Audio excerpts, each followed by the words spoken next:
Jack ने एक चम्मच से पूरे 20 साल तक खुदाई की और आखिरकार जेल से भागने के लिए एक टनल बना ही लिया। लेकिन हैरानी की बात यह थी कि वो सीधे भागने की जगह वापस अपनी सेल में चला गया। असल में उसने सालों से जो अपना कीमती सामान छुपा कर रखा था वो अभी भी बेड के नीचे पड़ा था। और जैसे ही वो निकलने की तैयारी कर रहा था, किस्मत ने उसके साथ एक बहुत बड़ा मजाक कर दिया। वार्डन ना 1 मिनट पहले ना 1 मिनट बाद ठीक उसी वक्त वहां आ गया। ये देखकर वो डर गया और ऐसे एक्ट करने लगा जैसे कुछ हुआ ही नहीं। लेकिन वार्डन ने उसे कुछ नहीं कहा, बल्कि उसे बताया कि आज उसकी सजा पूरी हो गई है और उसे रिहा किया जा रहा है। पर जैक को इस बात पर बिल्कुल यकीन नहीं हुआ। आखिर उसने एक चम्मच से पूरे 20 साल तक खुदाई जो की थी। उसकी खिड़की के बाहर पड़ा मिट्टी का पहाड़ इस बात का सबसे बड़ा सबूत था। वार्डन के जाते ही जैक ने फौरन अपना एस्केप प्लान शुरू कर दिया। वो तेजी से टनल में घुसा और बिना रुके सीधा जेल से बाहर निकल भागा। बाहर एक ट्रेन खड़ी थी। वो जल्दी से उस पर चढ़ गया, लेकिन उसे अब भी तसल्ली नहीं हुई। इसलिए उसने एक टीवी के पार्ट्स निकाले और खुद उसके अंदर घुस गया। अब जाकर उसने चैन की सांस ली। उसे लगा अब तो वो सेफ है। पर उसे क्या पता था कि उसकी किस्मत इतनी जल्दी पलटी मार देगी। डिलीवरी वालों ने उस टीवी को एक ट्रक में रखा, इंजन स्टार्ट किया और उसे लेकर दूर निकल गए। जैक मन ही मन बहुत खुश था और अपनी नई शानदार जिंदगी के सपने देख रहा था। लेकिन ट्रक ने एक मोड़ लिया और सीधा जेल की तरफ बढ़ने लगा। इससे पहले कि वो कुछ समझ पाता,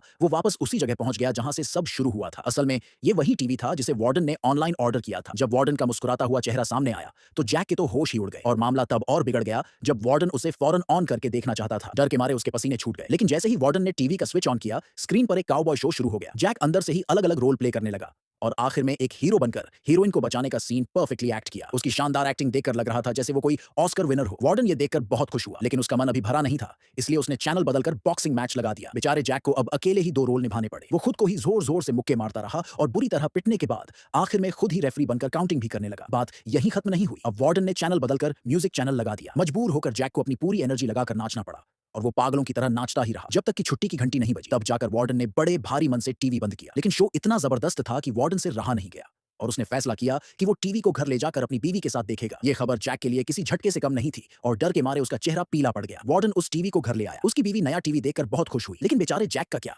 उसका भागने का सपना तो एक बार फिर वहीं आकर खत्म हो गया था।